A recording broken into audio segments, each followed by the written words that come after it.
my dear friends, or I would say my students for the next 8 to 10 minutes. A very warm good afternoon to one and all. Today I will talk about the topic of theory of learning. Theory of learning पे जाने से पहले मैं एक learning आपसे पूछना चाहूँगी कि सीखना क्या होता है. Can anyone tell me? बता सकता है कोई सीखना किसे कहते हैं? अभी मैं यहाँ पे आपके सामने प्रेजेंटेशन दे रही हूँ. मैं भी सीख रही हूँ कि प्रेजेंटेशन कैसे देते हैं. यहाँ पे हो सकता है मेरे से बहुत सारी मिस्टेक्स हो रही होंगी इस वक्त मेरी बॉडी लैंग्वेज को लेके या फिर मेरे बोलने को लेके. उससे आप लोग सीख रहे हैं कि जब आप यहाँ पे अपनी प्रेजेंटेशन देने आएंगे तो आप वो मिस्टेक्स नहीं रिपीट करेंगे. सीखना एक ऐसी प्रक्रिया है जो हमें हर काम को करने का तरीका बताती है विदाउट एनी मिस्टेक्स. ये बिल्कुल नहीं है कि एवरीवन वुड बी परफेक्ट. एक सेइंग है that no one is perfect. वो इसीलिए है क्योंकि no one can be perfect at all. हम चाहे कितने बड़े हो जाए, कितने स्कॉलर बन जाए, कितने नॉलेजेबल बन जाए, बट एक पॉइंट ऐसा आएगा कि कोई इंसान हमारी लाइफ में ऐसा आएगा जो हमें कुछ ना कुछ सिखा के जाएगा जो हमने पहले नहीं सीखा होता है. हर इंसान, इवन जानवर भी हमें सिखाते हैं. That's called learning. अब बात करते हैं थ्योरी ऑफ लर्निंग के बारे में. चाहे वो सोशियोलॉजिकल स्टूडेंट है या साइंस स्टूडेंट है, आप सबने स्टार्टिंग में एक वर्ड सुना होगा, स्टिमुलस. क्या होता है ये? कोई बता सकता है? अभी मैं यहाँ पे पढ़ा रही हूँ ना, आपको ये टॉपिक पढ़ा रही हूँ. That is stimulus to you. Stimulus means हमारे साथ या हमारे आसपास के वातावरण में कोई भी ऐसा इंसिडेंट जो हमारे साथ इस वक्त हो रहा है, that is called stimulus. Means उत्तेजक. आप अभी मुझे सुन रहे हैं, कुछ नहीं सुन रहे हैं, कुछ समझ रहे हैं, कुछ नहीं समझ रहे हैं. That is your response towards the stimulus. Means जो आपके साथ हो रहा है, आप उस पर किस टाइप से रिएक्ट कर रहे हैं, क्या प्रतिक्रिया उस पर दे रहे हैं, दैट इज योर रिस्पॉन्स. यही थ्योरी है stimulus and response. I hope आपको ये चीज़ समझ आई होगी. अब एक सोशियोलॉजिस्ट थे थॉर्नडाइक. उन्होंने इस थ्योरी को 3 पार्ट्स में डिवाइड किया है. Law of readiness, that means तत्परता का नियम. सेकंड है लॉ ऑफ प्रैक्टिस, अभ्यास का नियम. और थर्ड है इफेक्ट लॉ, मीन्स प्रभाव का नियम. इस तीनों पार्ट को मैं सिर्फ एक एग्जाम्पल से समझाऊंगी. मेरा ही एग्जाम्पल है, I love to do painting. जितने लोग मेरे कॉन्टेक्ट में थे नो कि मेरे को पेंटिंग करना पसंद है. ठीक है, जब मैंने पेंटिंग अभी से नहीं करती हूँ, बहुत टाइम पहले से करती हूँ. जब मैंने पेंटिंग स्टार्ट की थी, सबसे पहली चीज़, आप में से कहीं लोग कुछ भी जो करना चाहते हैं, सबसे पहली चीज़ जो आपके अंदर होनी चाहिए उस चीज़ के लिए, वो क्या होना चाहिए? क्या? सीखने की इच्छा. Means your will power. अगर मैं किसी काम को करने के लिए अंदर से ही रेडी नहीं हूँ, I can not do that work ever. Means तत्पर. यानी कि हम कितने रेडी हैं, कितने कॉन्फिडेंट हैं उस चीज़ को करने के लिए, ये सिखाता है हमें ये नियम. यानी कि जब मैंने पेंटिंग करना स्टार्ट किया था, वो क्यों स्टार्ट किया? Because I want to start that. वो विल पावर मेरे अंदर थी कि मैं पेंटिंग स्टार्ट करूँ. अब जब पेंटिंग स्टार्ट कर चुकी है तो that is called law of readiness. Means अब मैंने स्टार्ट करना शुरू कर दिया है. उसके बाद आता है लॉ ऑफ प्रैक्टिस. देखो, जब मैंने पहली बार पेंटिंग की होगी, भले ही मैं कितनी कॉन्फिडेंट हूँ कि यस मैं कर सकती हूँ, बट ऐसा बिल्कुल नहीं हुआ होगा कि मेरी पहली पेंटिंग बिल्कुल परफेक्ट बनी. नेवर, कभी नहीं हो सकता है. कलर ब्रशेज इस्तेमाल करना, पेंटिंग्स इस्तेमाल करना, बहुत सारी चीज़ें होती हैं जो सब मुझे नहीं आती. ठीक है, तो लॉ ऑफ प्रैक्टिस, जब मैंने बार बार पेंटिंग की तो अब जाके इतने सालों के बाद अब मुझे समझ आया कि यस, ये वाले पेंट ब्रशेज इस काम आते हैं, कलर ब्लेंडिंग इस टाइप से होती है.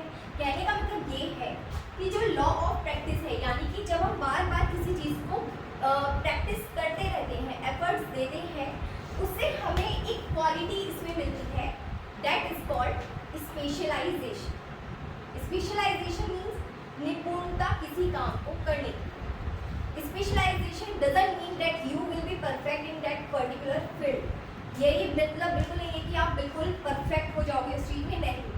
But near to perfect, yes, आपके पास इतनी एबिलिटी आ जाएगी कि आप उस काम को नियर टू परफेक्ट करने के काबिल बन जाओगे। तो law of practice comes with the special quality of specialisation. अब जब भी हम कोई काम करते हैं उस चीज का हम पे इफेक्ट जरूर पड़ता है।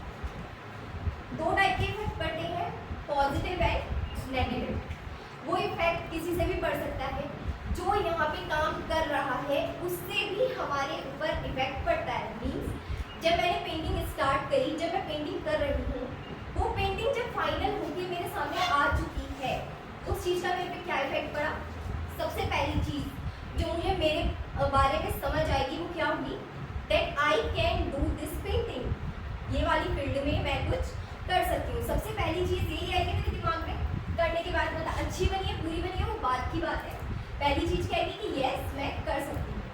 अब वो पेंटिंग मैंने मम्मी को दिखाई या दीदी को दिखाई, किसी को भी दिखाई, उन्होंने अप्रिशिएट किया कि ये बहुत अच्छी बनी है। वो चीज़ मेरे पे क्या करेगी, एक अप्रिशिएशन वाली जो फीलिंग मेरे अंदर आएगी, तो वो क्या होगा, एक पॉजिटिव इफेक्ट मेरे माइंडसेट पे डालेगी। और आगे जब मैं पेंटिंग करूँगी तो मैं क्या करूँगी, जितनी मिस्टेक्स मैंने पहले की थी मैं उनको इम्प्रूव करने की कोशिश करूँगी। That is called positive effect. Negative effect क्या होता है, नेगेटिव इफेक्ट की मैंने किसी को पेंटिंग दिखाई एंड दे जस्ट डीमोरलाइज मी, यानी कि उन्होंने बोला कि बहुत गलत है, तुमने अच्छी से नहीं बनाई है, लाइन्स ये है वो है। चाहे आप कितने ही कॉन्फिडेंट हो, चाहे आप कितने हार्ड वर्किंग हो, इवन आप किसी भी पोस्ट पे हो, at a point of time just for a second आपको वो चीज़ इफेक्ट ज़रूर करेगी, चाहे वो आपको किसी ने भी बोली। बाद में चले आप उसको लेट इट गो कर सकते हैं, लेकिन फॉर इवन अ सेकेंड आपको वो चीज़ दिल में लगेगी कि इसने मुझे क्या किया है, इस टाइप से डिमोरलाइज किया है। So that is law of effect. So stimulus response theory में तीन चीज़ें जो मैटर करती है, that is law of readiness, law of practice and effect law.